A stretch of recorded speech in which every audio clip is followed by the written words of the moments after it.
a knife felt in my back. Not an enemy to secretly creep to. Welcome to Irreplaceable Truths. I'm Dr. G, and I'm here with a very special guest today. If you do not know this man, I recommend you hit pause and you find out who he is. I'm here with Dr. Peter Weinstein. He's one of the greatest veterinary advocates I've known in my entire career, starting freshman year in vet school. His accolades are huge, so I'll keep it very mild, and then I'll let him go into some of his fun things that he's done. He's a Cornell grad. He's went to the University of ILL. INI. That's where I met him my freshman year. He was the executive director of the SCVMA.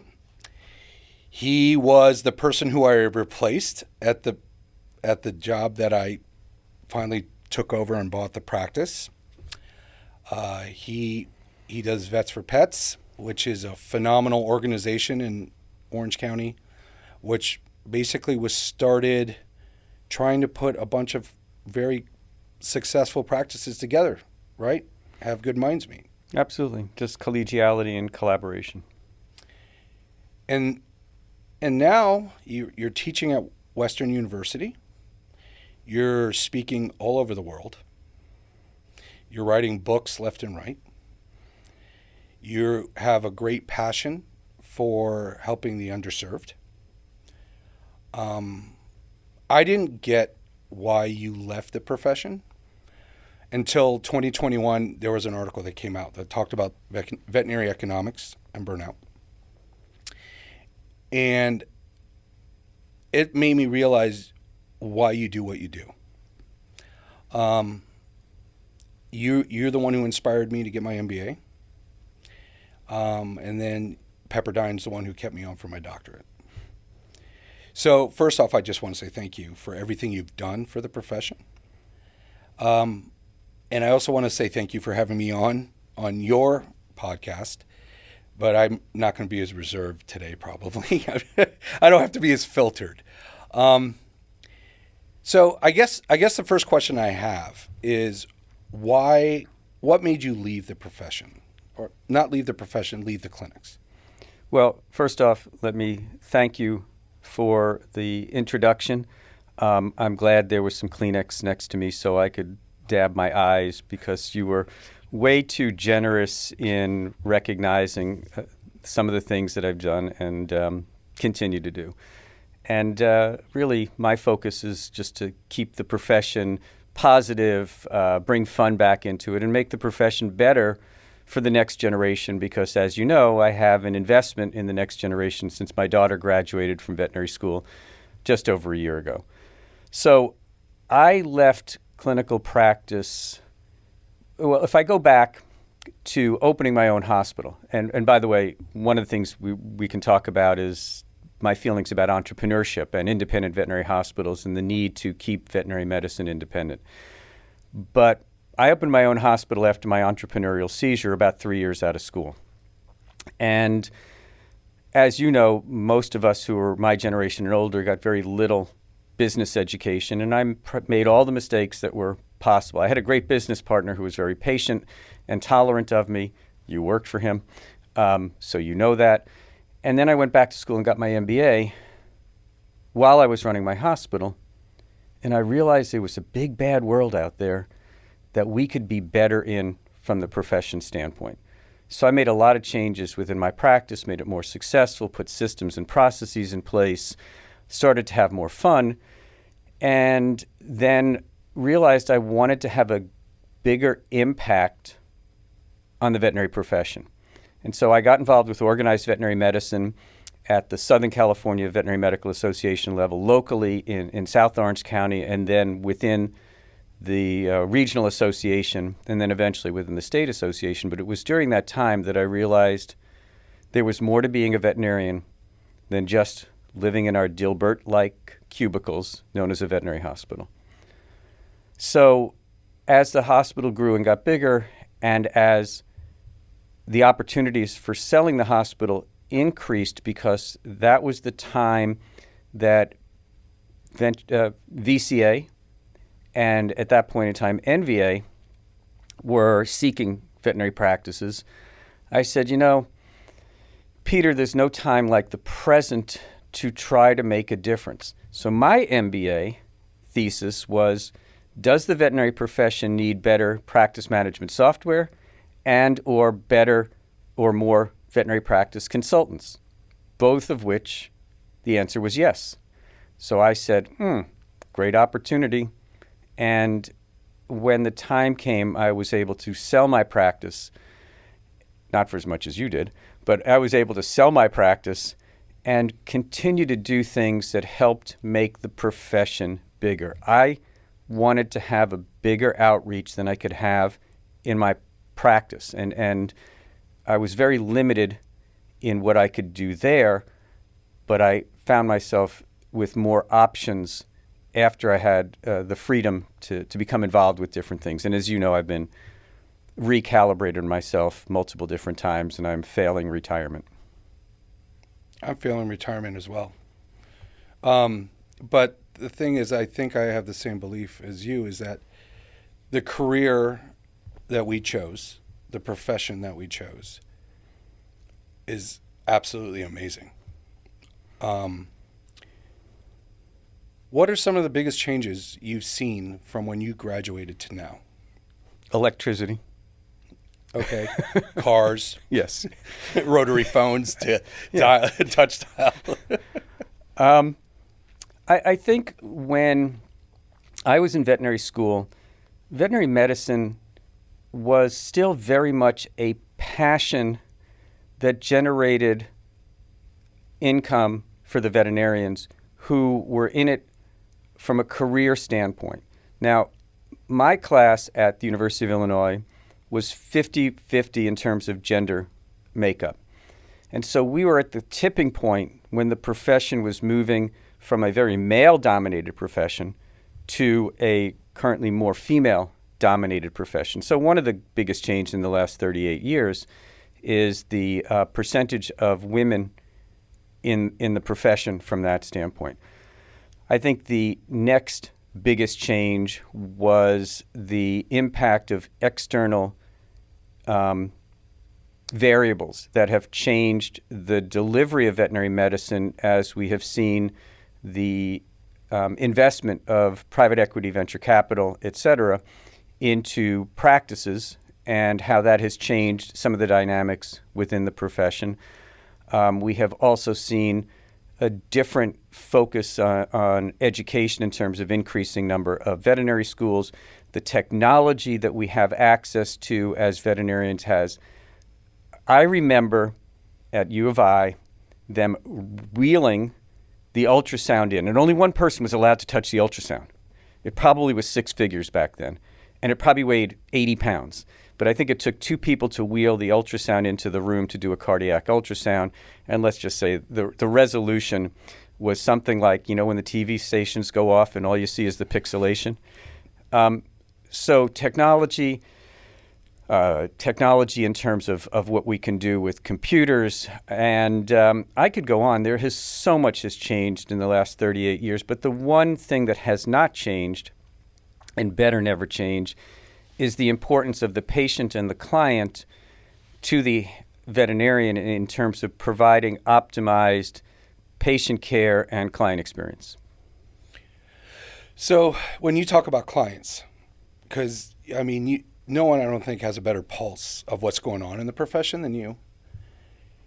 Is it a general assumption that clients have become more, I don't want to say demanding, I want to say they expect more. And that really takes its toll on veterinarians. What kind of feedback have you been getting about the client interactions around the country? Well, I think the pandemic seemed to have changed some of the veterinary client relationship in terms of stress, and it's only gotten a little bit worse post-pandemic. But I think client expectations go back further because the human-animal bond and the importance of pets to people has been increasingly studied, and we are much more knowledgeable and aware of the human-animal bond now than we ever have been. And so as pets have moved from the outhouse to in the house, from the laundry room to the bedroom to the bed, we have seen a stronger and stronger bond between pets and people. And I'm not sure we have fully recognized that as a profession and promoted how important the veterinary profession is to maintaining and retaining the human-animal bond and how important pets are to people from that standpoint. But what has happened to a degree is expectations for clients have escalated because they've seen levels of care go up dramatically. They've also seen the cost of care go up dramatically. But in my opinion, what we as a profession haven't recognized is that we are not a healthcare provider. And this is whether it's equine, food animal, companion animal, anything that you're dealing with a client and a patient. We are a service industry that provides healthcare. And so now we have to learn how to deliver service. And I'm not sure we have done so. So I think some of the client pushback that we're getting is from the fact that the service levels that they're expecting for the price that they are paying has a disconnect. And so I think it's going to be more and more important that we as a profession start to ensure that the people who we hire are prepared to provide that level of service, understand that the clients are who pays their salaries. And we also have to recognize the psychology of the patient and the client that we're seeing. So there's all of these different variables. Do I think clients have become more difficult? Yes, but not just in veterinary medicine. I saw a woman try to climb across the counter at the American Airlines desk in Dallas only to get arrested. And I've seen it at the front desk at hotels with people checking in. I think the human race has become less tolerant, and I think there are so many stressors going on, and I don't want to comment on the rest of the world, but so many stressors going on in the United States right now that I think everybody is on edge. And so the veterinary profession, because we take care of fur people, has to deal with it. And we're not really that well prepared for it as professionals because we're doctors focused on patient care. And we don't always hire and definitely do not take the time to train our client service people about what it is in terms of emotional intelligence that we need to have to deal with the emotions that clients have with respect to their pets and their wallets.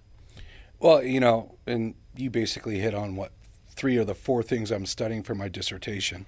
And just to make it clear, when you talk about service industry, we are considered the same when it comes to the people working at an airline, on the plane, at a call center, at a restaurant. That's the type of service people are expecting. And it's such a double standard because I don't know if the human medicine world is experiencing that. Now, granted, I would love to see a study on the concierge type doctors that are going more into the service industry. And that's kind of what veterinarians are. We're kind of like concierge type things. I bet it's more for the house call veterinarian than it is the ones who come to the office. But I don't believe that many who go into this profession realize how important service is and how important emotional control is. And when you talk about emotional intelligence, it's not only reading the owner's emotions, it's reading your own emotions, and it's reading, the room. It's reading, what are you saying? Is it coming across clearly? And unfortunately, you said, I still don't think business is taught well at most schools. I'm not going to say Western because I know who's in charge of that. But I would say at most schools, business isn't taught. And I would say in a great majority of the schools, emotional intelligence isn't taught.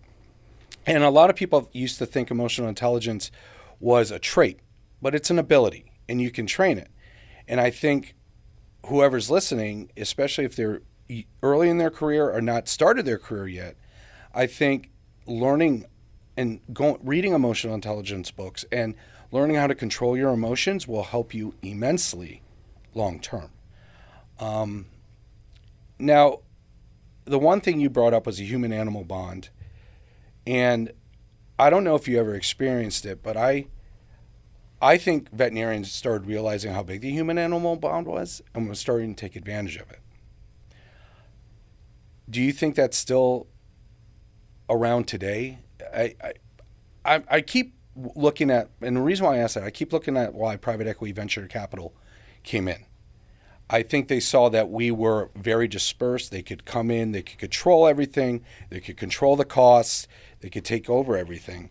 But the one thing they didn't realize is that veterinary hospitals are not run by an Excel spreadsheet. Do you think 10 years from now, we're still going to be talking about private equity and venture capital trying to get into the market? I think we'll still be talking about private equity and venture capital in the market. I think we'll be talking about it differently. I think that there was a bright, shiny object that, especially during the pandemic, looked great because of the growth in revenue that occurred in that 2-year window starting in like June of 2020. But I think that the complexity of running a veterinary hospital could never be envisioned by somebody from outside of a veterinary hospital. I think looking from the outside in, if you strictly look at a profit and loss statement or a balance sheet, it's like, golden calf. Let's pray to the golden calf of veterinary medicine. Only to find out that there's a heck of a lot of work that goes into running a veterinary hospital. It's very people dependent, which makes it very unpredictable. Most practices do not have systems in place, and they're basically reinventing themselves every day. And most veterinary hospitals became successful, as did you, as did I, because of the building of relationships with our clients, with their patients, and with their team. And it is very hard to see that from the outside unless you become embedded within it. And the emotions that go through a practice every day, when you have euthanasias, when you have chronically ill patients, when you have emotionally distraught clients, is not reflected on a profit and loss. So I do think that there will be some outside money that continues to be involved with the profession as they learn how to manage a profession that's built on relationships, not on transactions. The relationships drive the transactions, but you can't focus on a bottom line without potentially compromising relationships. And I think that's part of what we're seeing now with the data that shows revenue up at basically a cost of living, but transactions continuing to drop. I think we're starting to see pushback, and most practices feel like it's 2019 again from a business standpoint. And I think the profitability that was present 2 years ago with the escalating costs of goods, with the escalating cost of people, both professional and paraprofessional, doctors and staff, have made some of the veterinary hospitals much harder to manage from a private equity venture capital standpoint. And I think there's going to be some interesting activity over the next couple of years as the 60, 70 consolidators consolidate themselves. It'll be the Pac-Man world of big eating little. And eventually I think it'll stabilize to 8 to 12 or so venture capital private equity companies who've got it figured out. But I think there'll be some new business models, companies like Modern Animal that do some startups, and some of the concierge practices that are developing that have figured out relationships or memberships are probably more important than seeing more and charging more. So what do you tell your students if they have concerns about the cost of care and how they communicate that to a client? I think I tell them that I apologize. I apologize as somebody who's been a leader of the profession in some way, shape, or form for a long time that we, as a profession, have not done enough to self-promote. You've been on enough airplanes and been with enough people who are pet owners that are not your clients, and they start to talk about veterinary care. They may not know you're a veterinarian, and they start to say, how expensive it is, and then they start to say, well, I didn't even know that dogs get cancer and cats get diabetes, and we can do total hip replacements. Most pet owners really don't understand all of the things that veterinarians do, and all of the stress and the moving parts that go into running a veterinary hospital. So I apologize for not setting up the next generation to succeed by self-promoting the veterinary profession. We really have not done a good job cheerleading all of the great things that we do, all of the great things that we can do. And so as a result, we tend to be very defensive in the way we approach things. We apologize when we present an invoice. We don't talk about the fact that, to be able to have this facility comes with an inordinate number of costs, both people and equipment and supplies. When you, Dr. G, retired, go to a doctor, you can't get a blood sample drawn there. You can't get imaging done there. You can't spend the night there. You can't get a bath and a haircut. Well, you don't need a haircut. Here we go again. And, but a veterinary hospital is also a pharmacy. It's also a food store. And so think about all of those moving parts, and most consumers don't know that, don't understand it. And so when it comes down to the cost of veterinary care, I explain to the students that you have to recognize that if you were a receptionist or even a technician in a veterinary hospital and you saw an invoice for $1,000 come through the door, it doesn't all go into the owner's pocket. In fact, a very small portion of it actually goes to the owner as a profit or return on investment. The owner gets paid to be a doctor, which I think is very appropriate, and the staff gets paid to do the work that they do. But most people think that every dollar that comes through the door is profit, but it's far from it. It is a very expensive, very inefficient, very ineffective, very low productive business that we've got to figure out how to improve at that level as well. So what do I tell my students? Be a good doctor. Don't be defensive. Understand the value of the services that you provide, and make sure your communication skills are at the top level, because that's how you build relationships. It's about the communication skills. Well, communication's also, the save your ass part of veterinary medicine. Absolutely. Being honest, it was funny because when I graduated vet school, they told me to never admit or say there was a problem, because that automatically made you guilty. Is that still taught today? So if the question is, do you tell the truth to a client when something goes wrong? First phone call goes to your insurance company. Second phone call goes to your attorney. The third phone call goes to the client after the insurance company and the attorney tell you how to couch what to say. I think we have a responsibility to ourselves to be able to sleep at night. And so, yes, the times that we had bad outcomes when I was in practice, we told the truth. And most clients appreciate the truth. Most clients don't appreciate a dance. And so when it comes down to it, you'll hear attorneys say, don't give clients any information that can be held against you in the court of law. Most insurance companies tell you, do what the attorney has to say.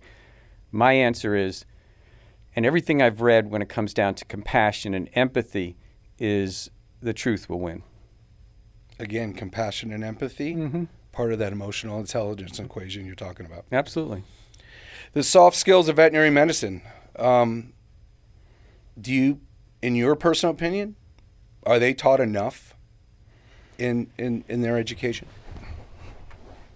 The soft skills of veterinary medicine. No.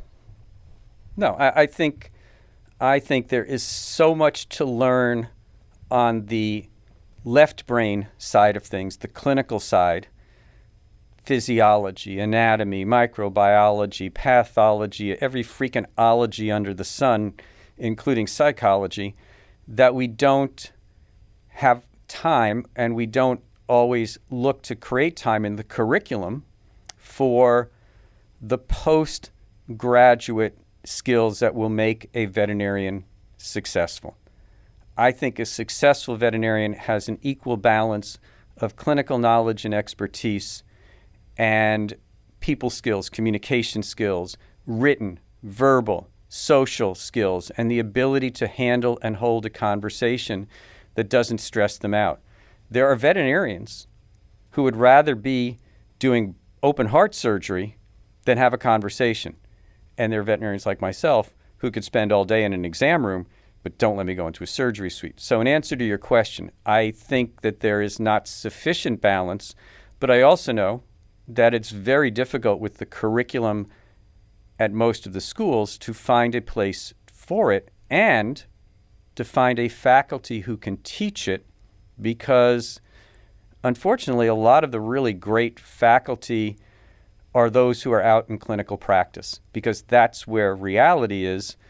And we live in a primary care world, but for the most part in veterinary school we're taught at a tertiary care level.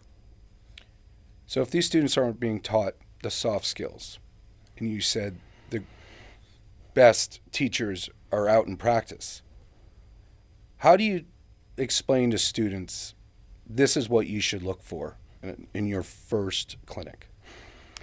I explain, and we've had a couple of people come in from outside the profession as well as within the profession who talk about basically being a diagnostician of the hospital you're hoping to go and work at. So kicking the tires, talking to the staff, seeing the client experience. I don't think that you can, and I made a huge mistake in my first job, so I lasted it at 3 months in terms of choosing the wrong practice. I think you have to do your due diligence. I think that there are a lot of offers that are huge amounts of money on the table for current veterinary students, and they may be a mistake. I think you have to learn the culture of the practice.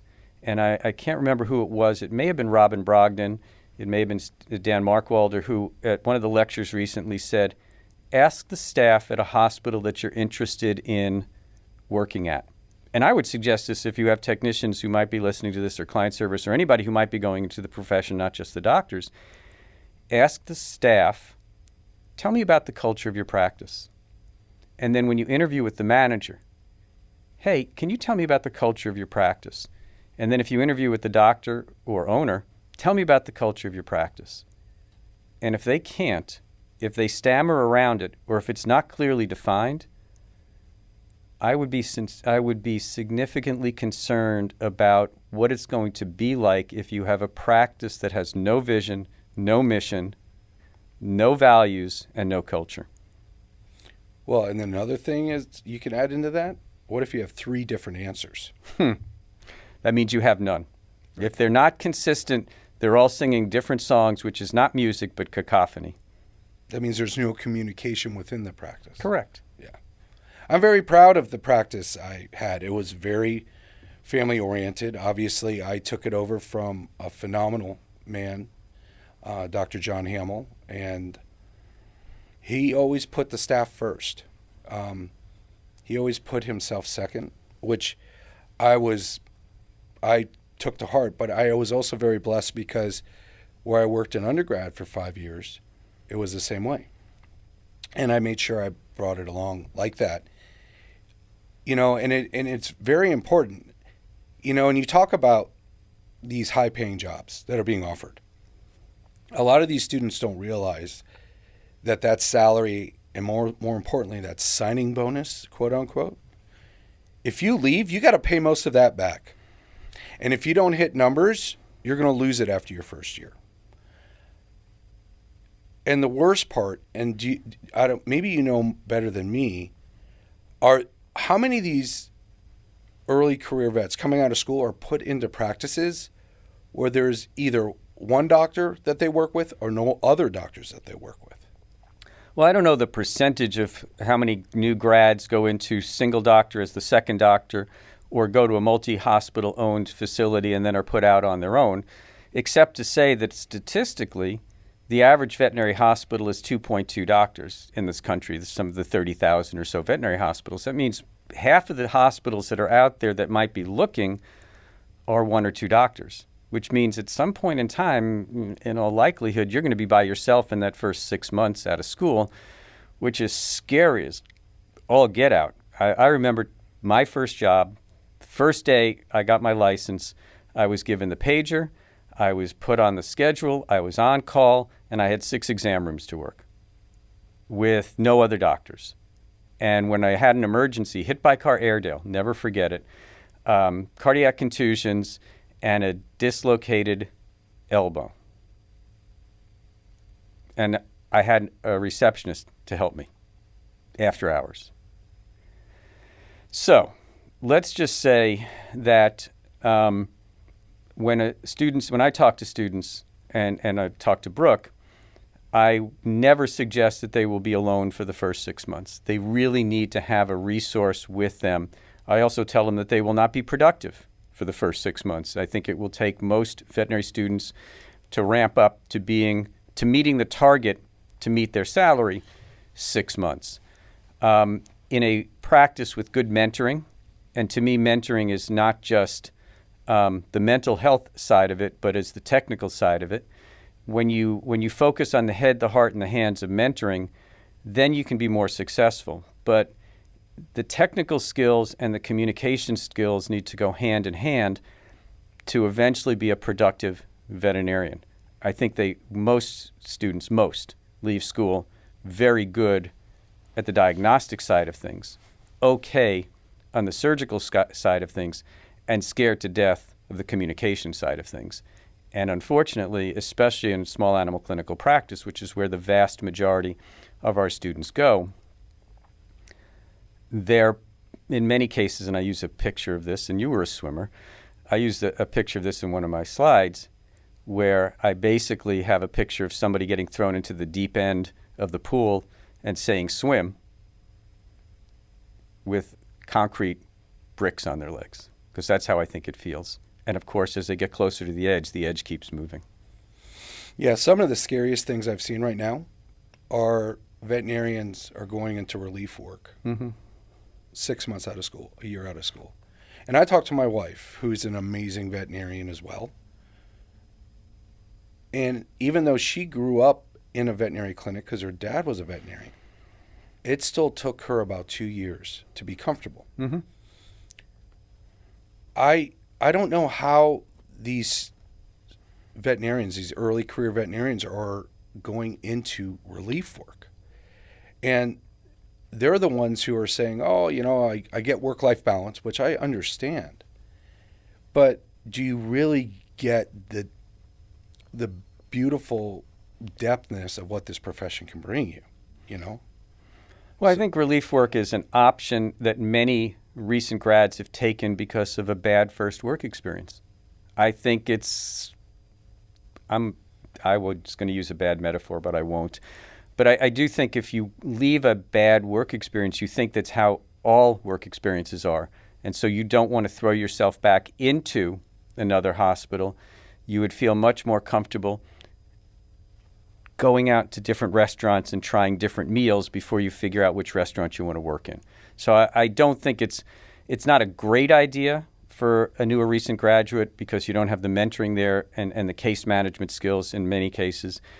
But I do think it's a peace of mind situation, and currently with relief doctors making what they're making, and I don't deny that they're making an appropriate amount, you can work a third of the time and make the same amount of money you were making working full-time. So we've got all of these different variables, which is part of what veterinary medicine in 2024 or 2025, whenever this is published, is going to look like. There are so many external variables as well as internal variables that are impacting the veterinary profession that we can't wrap our arms around them. And I think that only adds to the uncertainty, Maslow's hierarchy. We need certainty.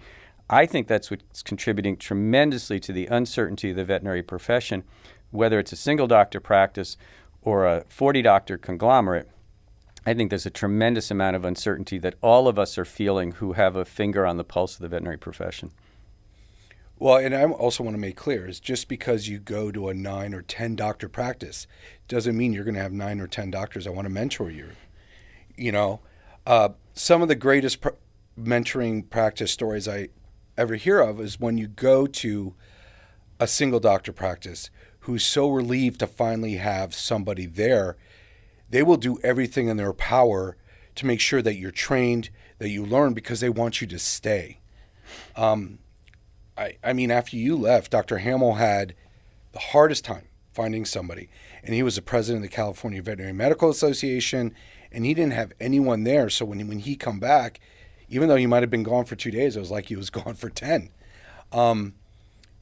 And so it's hard because clients are very, and that's the other thing that I think people have to understand. Just because a client doesn't want to see you doesn't mean they don't like you, doesn't mean they don't trust you. It's just that they have a relationship with Dr. X. And they will come see you eventually. And then that's when you have to work your magic. You got to learn to play the game, and it'll actually work out well.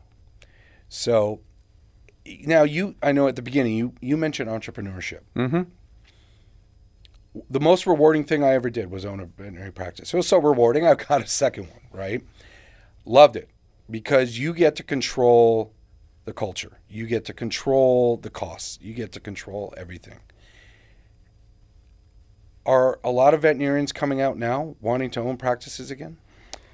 So I do a survey of the veterinary students at the beginning of their third year before we start the business class. And I said, how many of you are interested or thinking about business ownership?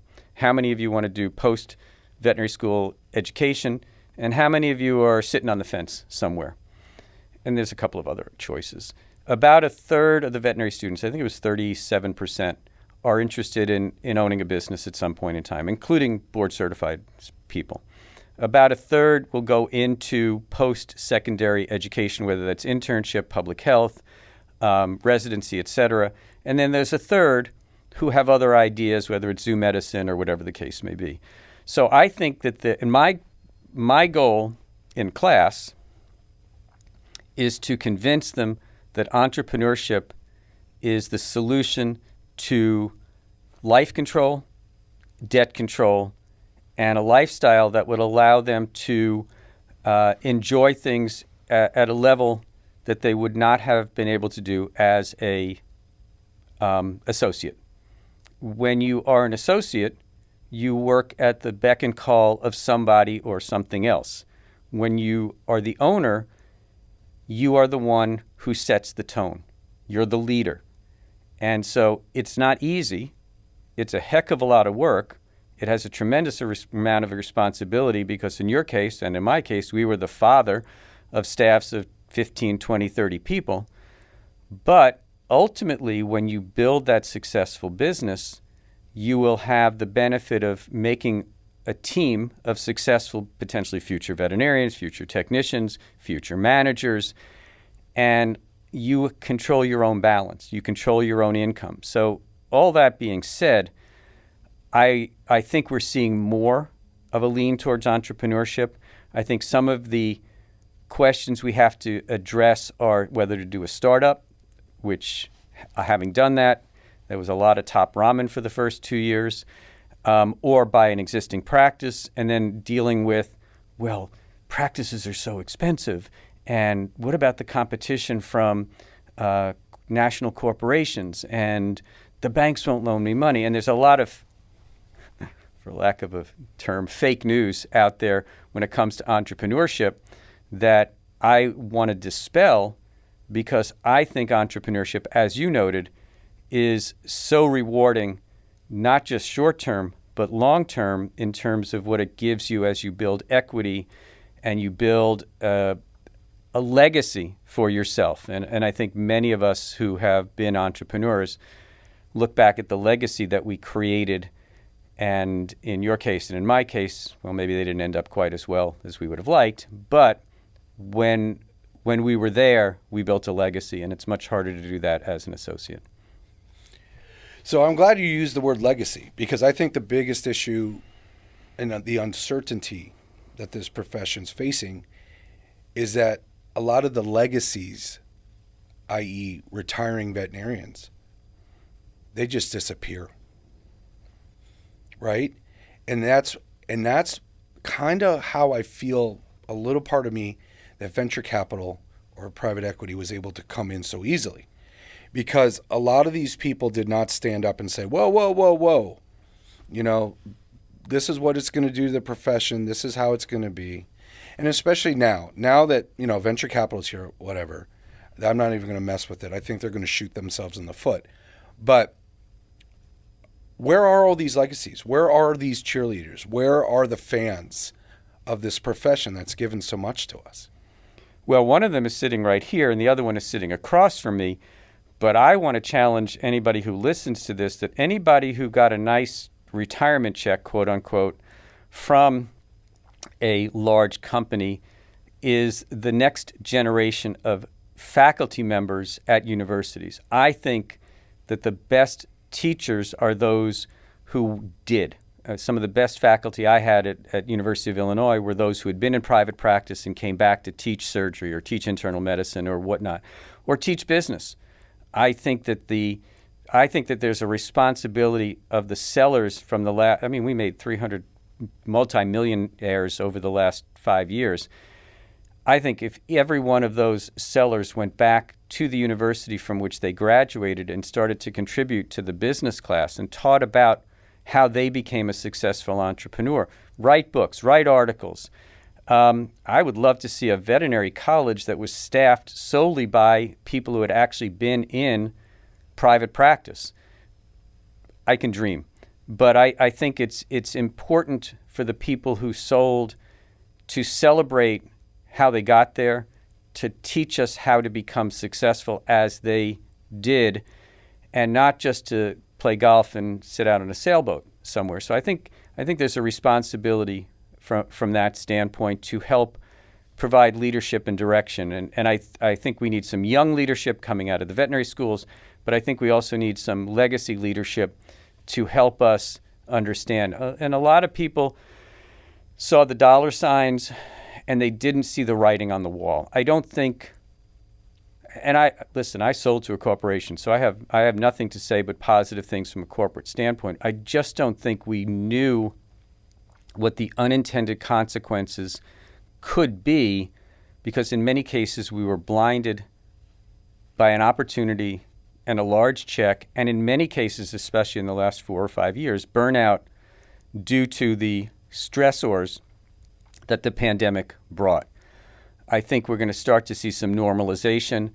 I know that the multipliers that were being offered by the private equity venture capital groups during the pandemic have been halved.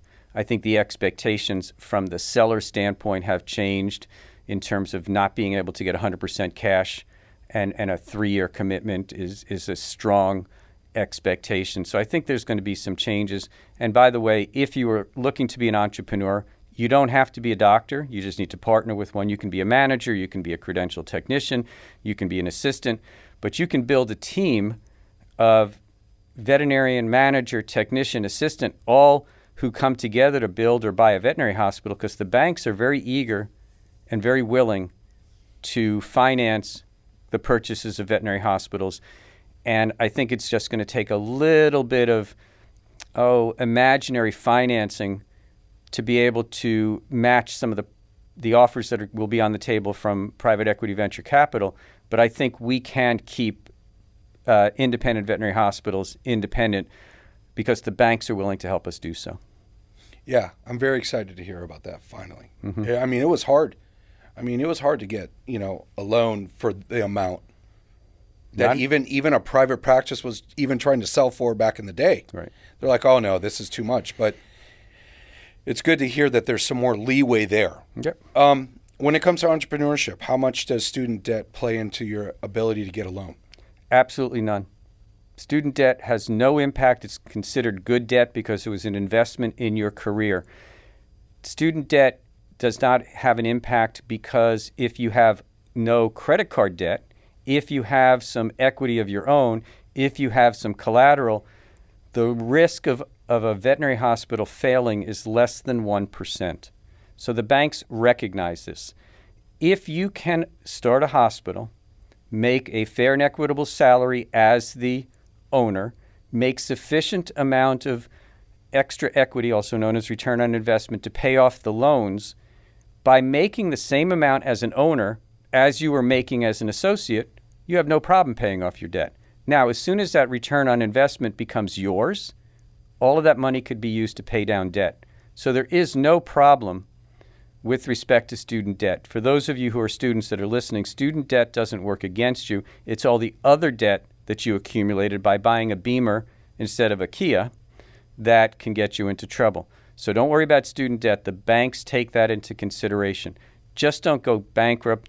Don't have a lot of credit card debt. Try to keep your credit score in the 600, 700, and if you can, 800 range, and the banks will be open to that. And then one other variable. If you're buying an existing hospital, that's when the due diligence comes in. Is there sufficient cash flow? Is there sufficient profitability for you to buy that hospital and make a salary and pay the staff and pay the bills and pay the loans? And that's where the banks will come in, or some appraisals will come in and say, this is what this practice is valued. And you don't want to pay more than a practice is valued, even though you think you can turn it around, because that's playing the lottery a little bit. That's thinking that you can actually go in and make something better, and that's a little bit dangerous. So the banks will tell you, and the practice evaluators will tell you whether the value on that practice is something that you can get sufficient loan cash for to make it work. So you read all these articles about, oh, student debt's so high, they're so high, but yet you're sitting here saying it's okay. It drives me crazy in general in the public, especially in Southern California. They rent their apartment, they rent their house, yet they buy the Beamer, the Mercedes, the G-Wagon. It just doesn't make sense. Why do you buy things that depreciate in value the second you drive off the lot, you know? And that's a whole nother topic for a whole nother time. Let me just weigh in on that quickly, and that is the fact that both of my kids in their senior year in undergrad, I introduced them to a financial planner. And I think that for those of you who are listening that are parents, get your kids hooked up with a financial planner. It could be yours, it could be somebody else. For those of you who are veterinary students, it's not too early to get a financial planner.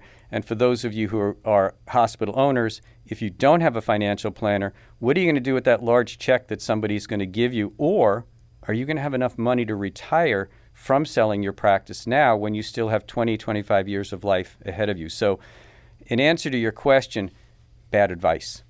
Find somebody who will give you good advice and be in your face from that standpoint. I make the argument that every veterinary student should meet a certified financial planner and a CPA. Mm-hmm. Because what are you going to do if you do get that signing bonus? They don't realize that that's a huge lump sum that they get up front, and the federal government and most of the states, the state government, at least in California, it's 14%. They're going to take over 50% of it. It's gone. It's gone.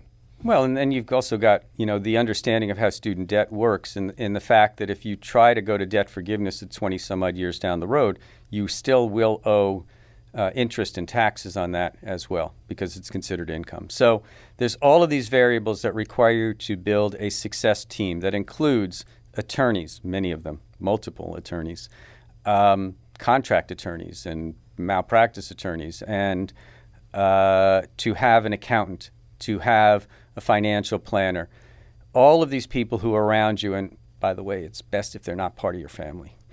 So, yeah. Well, yeah, family and business just don't mix. They just don't mix. Usually friends and business don't mix either.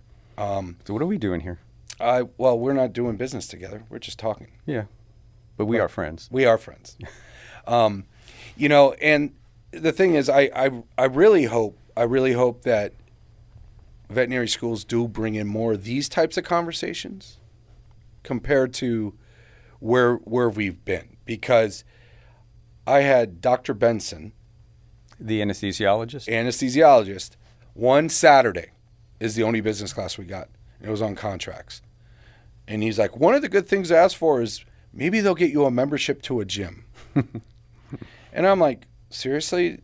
Because I knew how much went in, because my father was an economist, so I knew how much went into it. And I'm like, man, you're setting people up here to fail. You and I talk about that, by the way, a lot, about how we feel sometimes students are just being set up to fail. Is it getting better? You know, I think it's interesting that many young veterinarians choose the field very young. I don't think a dentist chooses at 16, 12, 8 that they want to be a dentist. I don't think a financial planner at 8 plans to become a financial planner, even if their father was. My dad was a CPA. I think I knew pretty early on that I didn't want to become a CPA. My mom was a biology teacher. I knew pretty well early on that I wasn't going to become a biology teacher. And my grandfather was a general practitioner, MD, and that looked pretty cool because he lived upstairs and his doctor's office was downstairs and he made house calls, but I had to deal with people. So I think part of this profession is that we drink the Kool-Aid really young and we become part of the veterinary cult. And so we are willing to spend inordinate amounts of money to go to veterinary school. How many professions will an applicant apply 3, 4, 5 times to get in and do all sorts of extra education and work experience to try to get in than veterinary medicine? How many veterinary students don't have a plan B if they don't get in? So I think what we've got is we've got a captive profession with a very eager audience with astronomical numbers of students still applying to get into the veterinary schools that maybe have not pulled the curtain back and looked at the Wizard of Oz. And I'm not suggesting that there's an evil thing behind the curtain.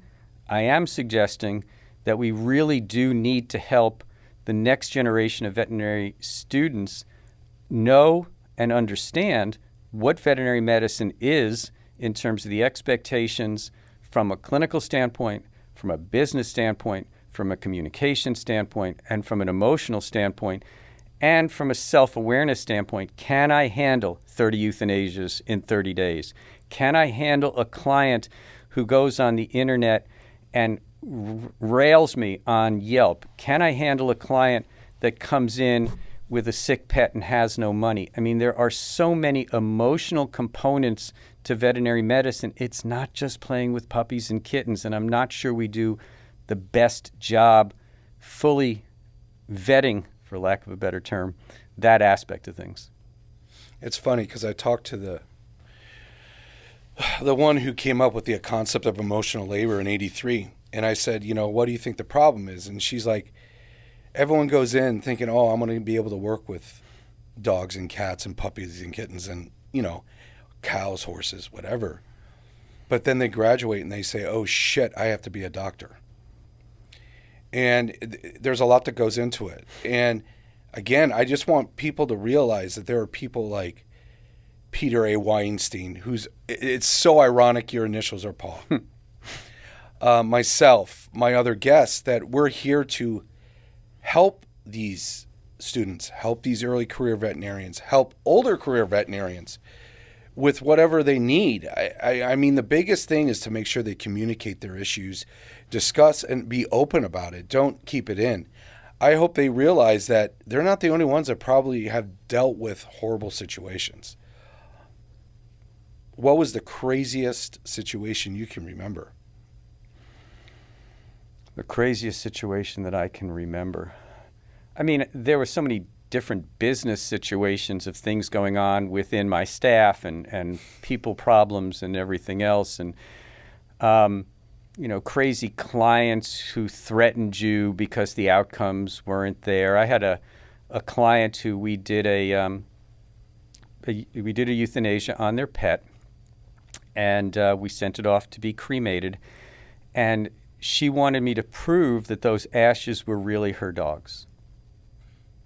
So I said, well, we can open the box and see if there's any long bones still in there.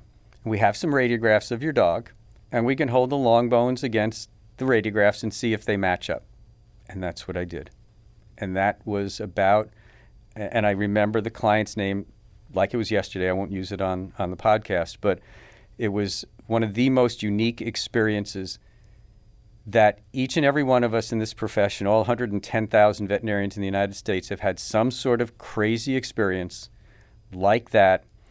The phone call that comes and says my dog just ate my stash, or the surgery done on the Labrador that ate pantyhose in a household where the wife doesn't wear pantyhose.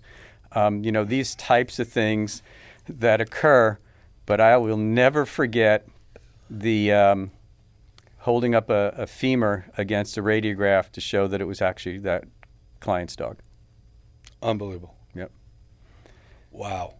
So what are you doing now? Obviously, you're having everything. I know, but you're doing your courageous conversations. Correct. What is your premise behind those conversations? So Courageous Conversations started in May of 2020, or June of 2020, after the George Floyd murder, and it came from my reaching out to Dr. Phil Nelson, who at that point in time was the dean at Western University, and I said, Phil, we're going backwards. We're not going socially forward when we're having continued killings of black people. I feel like we're back in 1960. And he listened to me and he said, oh, we're going forward. It's just not as obvious to you. And so we started to have conversations on social issues, which of course were very interesting in the 2020 to 2024 timeframe, political issues, the veterinary profession, because he as a dean has different viewpoints on things, and I as a clinician in private practice, and all the different roles that I have. So Courageous Conversations, www.peterandphil.com, our podcast, just having unscripted conversations about world issues. And some of them are political in nature, so you may or may not like what we have to say, but many of them are just encouraging people who are uncomfortable with their neighbor to have a conversation with them, with a friend to have a conversation with them, because it's those conversations that can help us deal with this chasm that has been created between people and this inability to have a conversation because somebody feels something about something else. I mean, there used to be a gap that was the size of a sidewalk crack. Now, excuse me, sorry. Now it's the size of the Grand Canyon. We need to have these conversations like you and I are having to start to bridge some of the gaps that have been created between people. We have to start to come together as a profession. We have to start to come together as a people so we can walk down the street and not worry about what people think about each other. We need to start to do a little bit more kumbaya and a little bit more hugging and a little bit less mugging. Well, that all starts with the leadership. Whether Absolutely. it's the leadership of the country, leadership of the state, leadership of a practice, leadership of a university. Right. Leadership dictates what you get. Absolutely. And as we kind of wrap up some thoughts, I would suggest that leadership is one of the weaknesses of the global veterinary profession, and that we need to start to teach leadership in the veterinary schools. We need to look to matriculate leaders into the veterinary curriculum, and we need to grow the next generation of leaders so that we have people who will take the veterinary profession to where it can go, and to get it past the morass that we have been in. We need a next generation of leadership, and I really think that is one of the true weaknesses of the entire veterinary profession. And that brings me back to the fact that all the legacies are gone out of the profession. All the ones who would be the greatest leaders are, and I don't know why. Well, again, I don't know why they've left, but I do think that some of it is burnout. Some of it is just, I've done it, now I don't need to do any more. I'm not really sure. Maybe what you need to do is do a survey of those people who have left the profession in the last 10 years and find out what they're doing, what they're up to. Some of them have started other practices. Some of them have decided to start other careers, like doing podcasts called Irreplaceable Truths. And some of them are basically playing golf and out on a boat.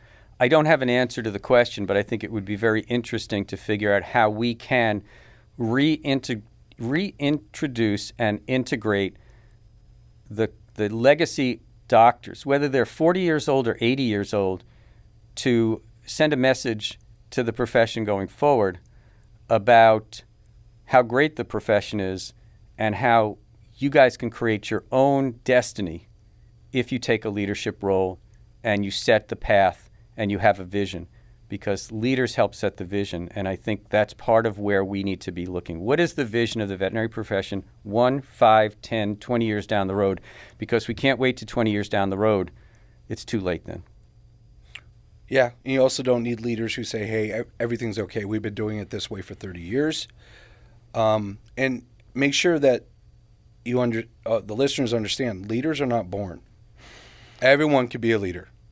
In their own way, in their own power, everyone could be a leader. If you're a parent, you're a leader. Hopefully. Right. Well, and I'll thank John Hamill, because I wasn't a leader until he coaxed me into leadership roles as well. So, John, this is all your fault. Otherwise, I'd just probably been a very quiet associate for the last 38 years. But I saw what you did from a leadership standpoint and drank your Kool-Aid. And so I became part of that cult, and, of course, probably have gotten some other people who look at me as a cult leader from that standpoint. So I think leadership is the way to help redirect the boat known as veterinary profession. And in closing, I'm going to use a quote you told me. You told me this while I was at U of I. You came in and you lectured. And I think the quote you said was 3% of your clients are going to make you hate your job.